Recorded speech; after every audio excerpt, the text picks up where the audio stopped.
Greetings, everyone, and welcome to episode 71 of Teaching Tales, the podcast totally devoted to sharing stories from the world of education. I am your host, Brent Coley, elementary principal in beautiful Southern California. And joining me today is the one, the only, Sarah Johnson. Sarah, how are you? I'm doing so well, and I'm a little jealous because California's sunny and Wisconsin is frigid. Yeah, I've been following some of the tweets and seen Joe Sanfilippo's 1 minute walks to work and stuff like that. It's not quite that bad. It was a frigid. I think we had a high of 58 today. So so Um, and we were complaining, but it's like I will not. We will not complain there. So no, and I think everything's, relative to what your experience is. So if that's it's cold to you, then it's cold. well, it was chilly. I wouldn't even say it's cold. So yes, we count our blessings here in Southern California. Cold is, like you said, a very relative term. So, well, Sarah, as we were talking before we started recording, I am really excited to chat with you. And before we get into that talk, for anyone who is not familiar with you or your work, give our listeners a little background. Who is Sarah Johnson? Oh boy. Okay, so I am an educator. I am recently enjoying the experience of being a podcaster. I've published a couple of books, and I'm a mom and a wife, and just trying to figure out what I am supposed to be for the rest of my life. I have a, excuse me, a mentor that always asks me what I want to be when I grow up, and I love that question. And he's asked me that for, I think, a total of 17 years, and I'm just still trying to figure that out. But I have been a English teacher. I was a 6 through 12 English teacher on a cart in a tiny little district. I've been a leader at the district level and at the building level for elementary, middle, and high school as a principal. And currently just loving the space where I get to serve educators and other professionals with the message that came out of the first book that I was able to co-author, which is Going Beyond Balance. It's the Balance Like a Pirate. I spent a lot of time sharing information that I learned and continue to learn on that to help educators specifically, but also others just to kind of be immersed in their full lives. And then I recently got a book published by myself, which just seems kind of crazy. I didn't publish it, I wrote it, but just on a framework for leadership that's spiritually driven. So I'm just really loving that. And in a season of my life, just trying to serve well with the gifts I've been given. And one of that is the In Awe podcast. So I amplify women on that podcast, and I launch episodes every week that I believe has a mission and the message. So, I mean, there's a lot of little things going on in this world that add up to kind of a big thing, but serving others and educators specifically is really my passion. Well, I've recently connected with you via the Professional Learning Network, and just in the very limited time that I've come across your work, as I said, I just wanted to really have a chat with you because, excuse me, because what you're doing, and most recently your newest book, like you said, talking about building that strong foundation. You talked about balance, which is so important. I remember in my second year of teaching, I think I've talked about this in previous episodes. It's like when I came to that realization that you're never going to get it all done. Mm-hmm. Like we could stay at work till midnight every night and we still would never get it all done. And such a freeing experience that was for me. But your newest book, Lead with Faith, we've talked about in my podcast, risk taking. I was looking back at previous episodes, episode 2, episode 3, 18, 41 are all about risk taking. But you talk about, and as I was talking before we started recording, I'm not totally done with the book, but what I've read so far is you're taking it like beyond just taking a risk to living in faith. Mm-hmm. And you talk about like slaying fear. So many of us, we struggle with living in fear. I know I do. And you talk about living in faith, and you write about a story, a professional story that really resonated with me. And if you're comfortable sharing that, I would love to hear kind of how did you step out into faith professionally? So, well, here's the cool part. When I think about the term risk, I think my illustration is obedient risk. And that's how I've aligned my life. And it's not been an easy journey, but as I share in that Lead with Faith book, it once I became convicted, it was really quick.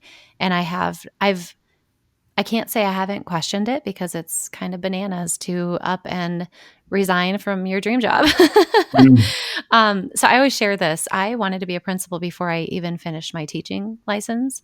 It's just a passion of mine. I loved leading and serving, and in that role, there's just so much influence that you can have. But I also have shared, like in Balance Like a Pirate, I lost my identity in the service to that role Mm. for a good long while. And when I talk about, whether leading out of faith or leading out of fear, I know what it's like to lead out of fear. And as an administrator, when you have all eyes on you all the time, and my particular context, in my most recent position was just very fraught with disruption and challenge to a degree that I know now few people have, experienced all of the things that I did in a short amount of time. But the interesting part is, and anybody that knows me and knows the local story, or at least the version they think they know, is I actually left this position not at the time when it was the hardest. That's why people were so surprised, because Yeah.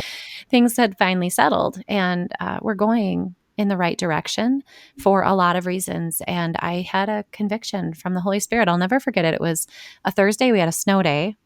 And I brought my daughters to swim at our local hotel pool. And I was just sitting there writing in my journal. And I can open it up now and look at it clear as day. I needed to leave, and I needed to not question it. And I was going to be asked to stay, and my husband wasn't going to want me to go, but I needed to do this, to step out in faith and to take the path that God has made for me. Mm. And it was, I mean, yeah, it was scary. But, and I'll tell you, I came home and I told my husband, and he said, only crazy people leave their job without one lined up. And I've shared that with him. We kind of chuckle now.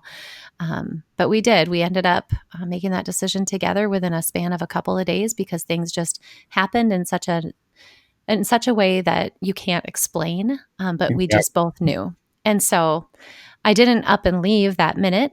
We held on to that information for a good month and processed what that might look like. And then I did submit my resignation in February to be effective at the end of June. So I had the opportunity to lead and gracefully walk away from a position that I loved and people that I loved. And fast forward to now, that risk has been stunning. I never would have thought. So Balance Like a Pirate came out just days after I completed my contract. And since then, I'm able to keynote and go around the country and speak and share a message of hope and restoration and immersion. And with this book, Lead with Faith, I've written a labor of love and the message that I believe I was called out to write. And I know that I could not have done that the same way had I been in the mix of that lovely, intense job of the principal role. So I can see why, I needed to be able to have space to focus. And also, to be very honest, I needed to be able to remove myself so that I could see myself more clearly, because I had started writing a pretty ugly narrative based upon what I believed others people perceived of me. And so I just have been able to kind of regift a lot of that reflection that came from that very heavy risk. And it's been good. It's been beautiful.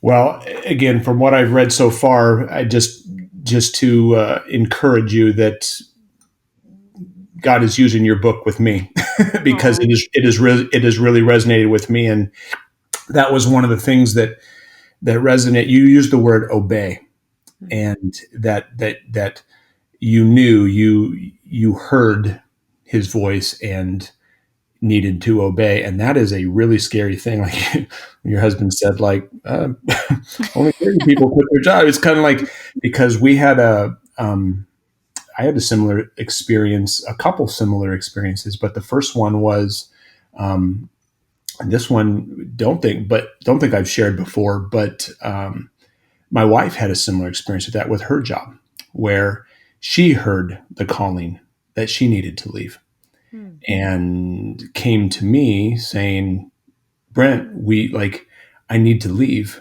this job, which meant we would not have the income that we were definitely counting on. And it meant we would probably lose our house. Mm. And the crazy thing was when she told me that, and I said, okay,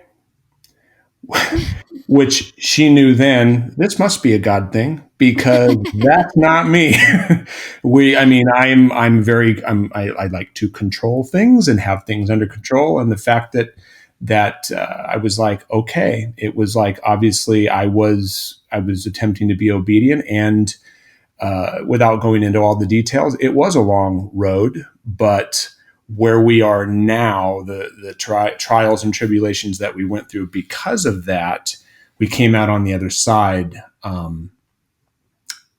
much stronger, much closer, and just again, it's no fun going through it at the time. It's scary, really scary, but just when you obey and come through the other side, you can see it on the back end, like, wow, that was the right thing to do. Yeah, and I'm proud of you for supporting that, and it's nice that you can, kind of share the other end of that, that things have gone well, because I think when you're in the midst of it, even if you still there's the world, especially, I think, does a really great job of questioning us to make Mm-hmm. us feel like we got to be, crazy. Is it really possible that that's why? Or, did she get fired? Or, there's all those questions I'm sure that you all faced, Yeah, when you're making a choice like that. But I'm glad to hear that it worked out well for you too. That's yeah. awesome. Well, thank you. And like you said, you would not be where you are today, having the opportunities where you are today, and being able to travel and to serve in a different capacity to a larger audience than your 1,000 or however many students there were, 2,000 students in your school. You're now able to impact countless more um, all over the country. So I just think that's amazing. Well, it is, and I'll tell you, this is something that I guess I've shared, but maybe your listeners will hear it for the first time. Is that I got consistent messages over and over was that I'm so supposed to seek to teach masses, and that old dreams would become new. And it was like I consistently every day for several months got that, and I would rewrite it and rewrite it, and whatever that meant. And even still, I'll be honest. I mean, I've wanted to land back in a position. I thought, oh, this position opened up in our district. It must be my time to get back into school leadership. And my husband is actually the one who reminds me now, which is very interesting. Is that that's not masses. You have 26 staff members, 350 students, which is big for where we are. That was not masses. And he reminds me of that. And though I miss like the daily interaction, it's true. So, and that old dreams will become new piece. That's been, so I actually started out wanting to be a broadcast journalist. And so doing the podcast is kind of nuts when you think about that. And I've always wanted to write books, and I'm in the middle of writing a fictional novel too. And so there's just a lot that's happening right now that is so clear that whenever, if you're lucky enough to hear like directive from the Holy Spirit, you better listen. Like, Yeah, let's yeah, just be honest. Very exactly. few of us can hear those words so clearly and distinctly. And even still, since now I don't want to pretend as if I do all the time, I still question and I still humanly misinterpret what is meant. So Sure. anyway. No, absolutely. Like you said, we don't, yeah, when you hear it, and usually, oftentimes, at least with me, sometimes it's kind of like I look back and think, oh, geez, that I probably should have listened, or yeah, had I listened, how many problems would I have saved myself? Sure. So did So you have a second story? Because I think you said you had two. I did. So, and this one was more professional with me, and just it revolves around that faith, kind of like with you, feeling like, you know what, I need to step down.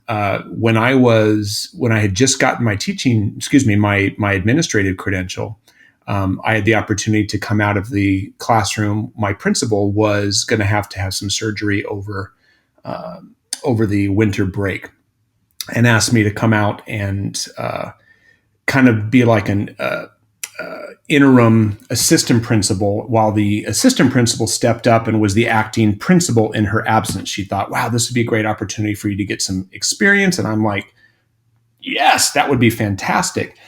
Unfortunately, the story doesn't have a happy ending in that there were some complications and my principal passed away Mm. over the Christmas break. She never made it out of the hospital. So what was supposed to be a couple month thing ended up extending into the rest of the year, which was, talk about baptism by fire. It was a very long 6 months. But at the end of that, I had the opportunity to, the district let me know that they were interested in offering me the position the following year, like permanently, like to be the new assistant principal. And as soon as they had told me, as soon as they communicated to me that day, hey, we're thinking that we'd like to offer you this, I started to doubt. Mm. And I remember thinking, like, what am I doing? You've worked so hard for this, and now you're doubting? And I remember I called my dad and I said, Dad, I need to talk. Can you come over tonight? He lives locally. He came over, and for 2 hours, we talked back and forth. And I'm like, Dad, I've been working. I got this credential, 2 years getting a credential, and I've had this amazing opportunity, and I don't know if I want it. Prayed and we talked back and forth. And after 2 hours, he finally said, what's the desire of your heart? Mm. And as soon as he said that, I lost it. And I just gushed. I just said to go back to the classroom. I thought I was ready, but I wasn't. And that was, my decision was made right then and there. The hard part then came telling the district. Oh, yeah. It's like, because I'm thinking, am I committing career suicide here? Mm-hmm. They're offer. It's like, if I say no, am I going to be blacklisted? But I felt that conviction that this was the right thing to do. And I had that faith that I need to go back to the classroom. And I communicated to our district leadership that, with that, like that prayer, like, Lord, please help this to go well. And I was told that, if anything, I garnered more respect in their eyes because I was following my heart. And I went back to the classroom for 3 years. And they basically said, you let us know when you're ready. And I did. And I'm now in the 7th year of the principalship after 2 years at the AP level. So, that story for me, it, like what you had shared in your book and what you just shared at the beginning of the podcast, it reminded me so much of my own experience of the fear that I was struggling with, of, if I follow my heart, if I do this, this is what might happen. I might be blacklisted. I might never get this opportunity again. But in that moment, and again, like you mentioned, I don't do this well all the time. I don't want to come off like, oh, well, I'm always living in faith, because I'm not. But in this instance, I lived in faith. I didn't listen to the fear. I led with my heart, and it paid off. It was the right thing to do for me, and I truly believe that God blessed that decision, and the things that I learned in those 3 years back in the classroom. Somebody told me, I can't even remember who, but said, you needed to go back to the classroom because there were 90 kids who needed you to be their teacher for those 3 years. Those 30 kids each year needed you to be their teacher. And I needed them to be my students. I had more to learn. So we don't have, we've got Google Street View, not the Google Earth view that God has. Like, we don't even see it all. But I don't know, that what you wrote resonated so deeply with me because it was so similar to my own experience. Well, I love that story for a lot of reasons. And I wanted to make sure to acknowledge those circumstances for you to be pressed into. It's really hard because anybody in a learning community that's experienced a loss, it's challenging. But to experience the loss unexpectedly of the lead learner in the The building, leader, the principal, that would just be, I bet you have stories from that are still traumatic. You know, yeah, that's no joke. it That was it was transitioning it like was that. it was the hardest 6 months of my career that felt Yeah. like 3 years. I bet. And two, I think it's really beautiful because I think I've worked enough with well, I was one myself that once you got in, you're like, can I go back? I very distinctly remember have after my first principalship having a conversation with my principal that I had left as a classroom teacher. And he said, we still have the position open. We hired a long-term sub for you. So if you want to come back, and I think when you know what you're supposed to do. And if you have to do the hard things, you do. But I'm so proud of you for listening. And I imagine that having that 6 months experience made you a better teacher. And then having that teaching experience with that back view of that administrative lens really made you a better administrator all along. So that's just really beautiful to hear. Oh, it definitely, and it gave me such a greater perspective. Yes. Because having sat in the administrator chair for 6 months and then going back to the classroom, it's like, whew, you appreciated those classroom things more, but also gave me an appreciation for what an administrator goes through Yeah. because I had walked in those shoes for several months, and the again one of those things where I would never wish those circumstances on anybody, on anyone. That being said, when you go through something like that, it's the type of thing where, um, geez, if I can make it through that, uh, I think I'm good. So not, I mean, knock on wood. I mean, I don't want something like that, but when you go through times like that, I think it really it builds you up and it shows you what you are capable of enduring, for lack of a better word. hmm Yeah, and I think if any of your listeners are principals, and I think teachers experience this too, but it's just at such a massive level when you're leading a building and a learning community in that way, is that it's shocking how much you can endure and how strong you can be when you never thought you would be. And Yeah. you're having those conversations with families, and maybe you're the one who knows that their child passed, or I don't know. There's just so much held there in that austere position that you just really can't prepare yourself for. No, no, until you're there. I Yeah. mean, you and yeah, and it's yeah, until you're there, Yeah, you and will never, you don't know. unless you have that strong foundation, right? Like, that's nice to believe in that, so, Absolutely, yeah. absolutely, and that's, I mean, that's really every episode kind of has that theme, and I always try to pull like a moral or something for listeners to take away, and again, in reading your book and talking about you sharing your stories, it's just that it, slaying your fear Mm, and not being controlled by fear because you mentioned like when you were a building principal. I mean, there are so many challenges going on, and there's so many things to fear mhm. as a teacher, but as an administrator. I mean, like for me, when I started in admin, the thing that I feared, one of the biggest things I feared, and I don't know if you ever experienced this, was email. Was Yes. did you is being afraid. I mean, literally, I didn't want to check my email because I was afraid that there might be a an angry parent in there or some kind of complaint, and for a long time I let that control me, in that it just I lived in fear of that darn Outlook, Mhm. that darn Outlook app. And I've gotten, I mean, and I won't lie and say that that never rears its ugly head, Mhm. but um, have you experienced anything like that in terms of? Oh, yeah, and my husband's a teacher too, and so we talk about this. Those, emails can be they can just really be a problem. First of all, the volume that you receive Oh, as an oh, administrator is just stupid. Um, and I think our culture has just become so entrenched in that it's easy to just fire off an email, right? And that creates a burden. So actually, I talk a lot about the only way that I was never really great at managing this. And I started at the end of my career to say to my staff, look, the email is too much. It's taking away from every aspect of my life. I got to get a hold of it. So I started to set some very clear boundaries around it.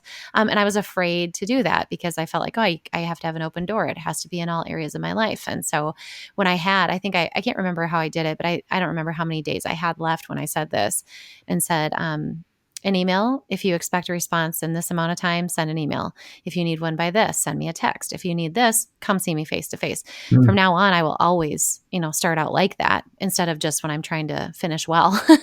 Yeah. But I would say definitely, and I will be honest with you, there there have been times when the email became so dramatic and stressful for a variety of reasons. For listeners, it could be parent, it could be a parent engagement, it could be a colleague. For administrators, maybe you've had a tough boss situation or whatever. For me, there could be a particular name that'll pop up in my inbox still, and I will get like my chest will well up a Yeah. little bit. Yeah, Yep. absolutely. Yep. Yeah. Yeah. Well, and I think like turning off notifications Oh, yes. for Eh, me was the most freeing. And for people listening right now, if you're not if you have your notifications on, it doesn't mean I don't check my email a lot, because I do, but I check it on my time, Yep. and I'm not controlled by the little red number attached to uh, the email icon. I cannot encourage people enough to turn those off. Yeah. And I recommend this in the sessions that I do is to actually take it off your phone. And the Yep. reason for that is, we start to scroll and we become inefficient when we do it that way. But everybody has their systems. And I've learned that over time. For me, it was, I would set calendar appointments to check my email and I would say, I'm going to delete it, delegate it, or respond to it. And just make a commitment to do that. And also, you don't check it after a certain amount of time because nothing good happens after 9 p.m. I'm not going to be able to solve whatever problem is coming through at No, 10. I'll just lose sleep. I'll lose sleep over it and it will steal my joy and I will wake up depleted in the morning. So, yes, it's a Amen. good boundary to have for sure. Amen. Amen. Well, Sarah, and for anyone listening, I mean, what I'm taking out of this conversation and what I'm taking from reading your book is a life without faith. I mean, for you and me, I mean, we are two people of faith, so we know where our faith is and where our hope is. Um, it's hard. Mhm. So I just taking those risks, listening when you hear that voice, listening, like you said, being obedient and following that voice is so important. So I just again, I'm so thankful that you uh, listened to that voice and wrote this book and are encouraging people, and excited for the opportunity that you get now in your new role to influence the masses on a much larger scale than you had before. Well, thank you for that. Before we head out, I wanted to share with you one thing, and I did actually just post this today. It's interesting because in writing this book, I knew the framework and I knew that it was leadership based. And I had a fear of trying to tie it to a spiritual connection for a wide variety of reasons. I think in the Christian faith, there's just so many different interpretations and belief systems. And it just, it was a challenge to feel like I could be the person to bridge anything for anybody, right? Mm-hmm. And so I shied away from that. I'll be really honest with you. And I submitted the manuscript in June for this. I did not have a lot of connection to biblical truth. And it's really fascinating because it could be a framework that stands alone. It's an acronym. Faith is free to be authentically you. The F and A is affirmed in purpose. I is intentionality to influence and inspire others. T is transcending titles and embracing transformation. And H is leading with heart. So it's about wholehearted living and emotional intelligence and empathy. And so you could see where that could just stand on its own. And the difference is, and this is the key, is that November that year prior, I was wandering, I was searching, I was so lost. I was in the wilderness. I'm like, okay, my family's at school. What am I supposed to be doing? And our church did a fast, and I thought, I'm wasting time. I'm seeking and I'm searching. I'm trying to find a space to work for somebody. I knew that I needed to sit and fast wasted time. So I was directed to study the life of David. I've been told long from the Holy Spirit that I have a heart of David. And though I sort of knew what that knew what that meant, I didn't know its deepest implications. And so this is the best part, I think. And that's why I wanted to share to have the listeners hear that piece is that my publisher came back and said, I thought this was going to have more of a spiritual connection. And so I said, I was afraid. I thought, I'm not theology is not my area of expertise. I'm speaking from my lens, but I sat in silence and, was reminded, you have this entire journal that we wrote together back in November. Look to it. So I looked at it, and here it is. It's David's life lived out through the faith framework, and it's biblical truth from that. And there's literally a note in there that says, someday you will see how we are going to use this time, my daughter. And there it was. So there is a spiritual connection, because that is how I'm supposed to lead. But I do know, and the feedback I continue to get is that people don't feel like they have to have my faith to grow in this message. And that, to me, is what masses means. Yeah, and I think that comes through for people who do share that. They can relate to that. But for, like you said, the principles are there regardless, and it's awesome. It's awesome. Well, thank you so much, Brent. I appreciate you so much. So, well, again, so for anyone who wants to get in touch with you, wants to follow you online, social media, where can they find you? It's just way too easy. So it's Sarah, Sarahsa Johnson. And that would be on Twitter, Instagram, Facebook, LinkedIn. I have a website, which is sarahsajohnson.com.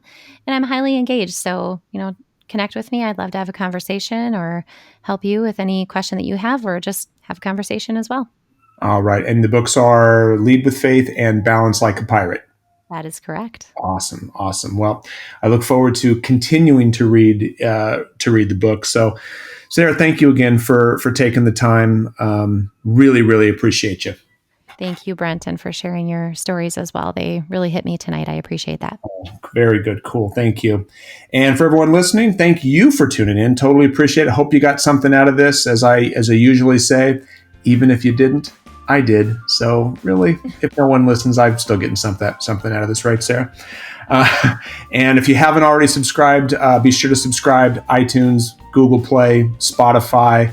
If you like what you hear, go ahead and leave a review. Again, that's not about ego or anything like that. It just helps get the message out, gets the podcast more to, like you mentioned, Sarah, to the masses, so we can reach a wider audience. And if you're interested, again, my book is called Stories of Edu Influence at storiesofeduinfluence.com.